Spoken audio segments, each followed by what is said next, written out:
Hey, I'm David King. I work for Scotch Framing. And we're going to be bolting some 3-inch steel posts down to some little concrete stem walls.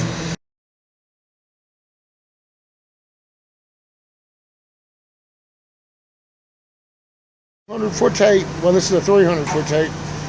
We're using this because the posts are set on 10-foot center, and what we're doing, we're just pulling a continuous layout, marking every 10 foot all the way down the wall.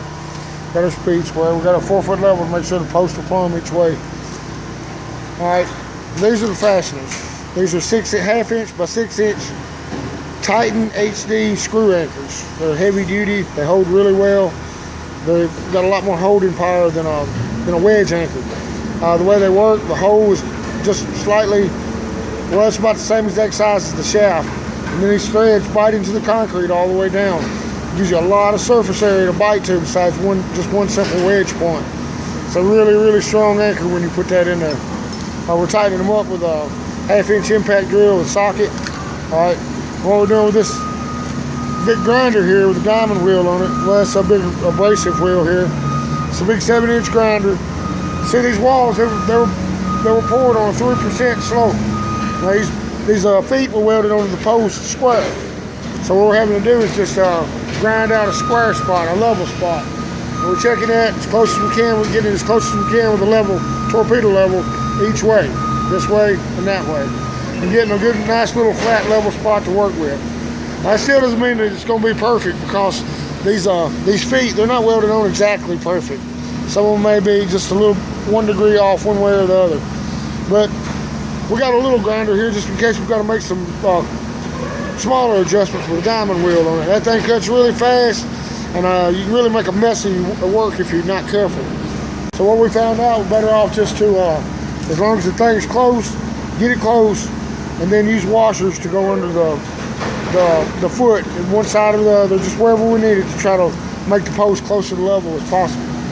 We're using a string line right here from the top to the top of the post, and that's going to ensure that they're good and straight. We also got one at the bottom. We could have popped the line there, but since we're using the grinders, we just thought it'd be better just put a string at the top and bottom. This is a 1/2 inch. This is our rotary hammer.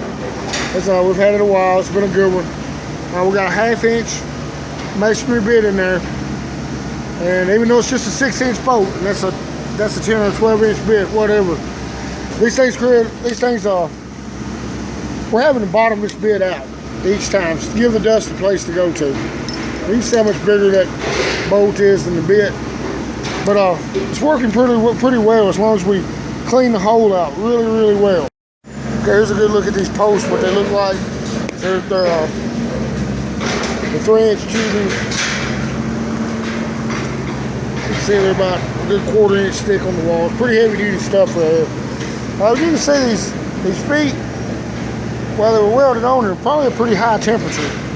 You know it's going to hold good. What this did, this put a slight little warp in each one of these little feet.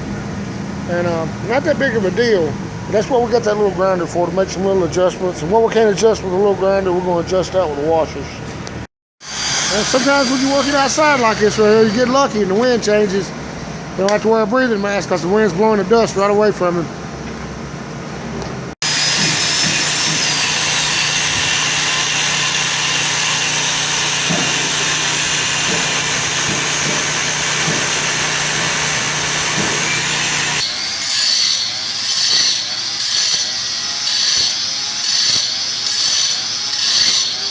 Do what? You gotta go with the post. Right there. Then on this flat right there.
good?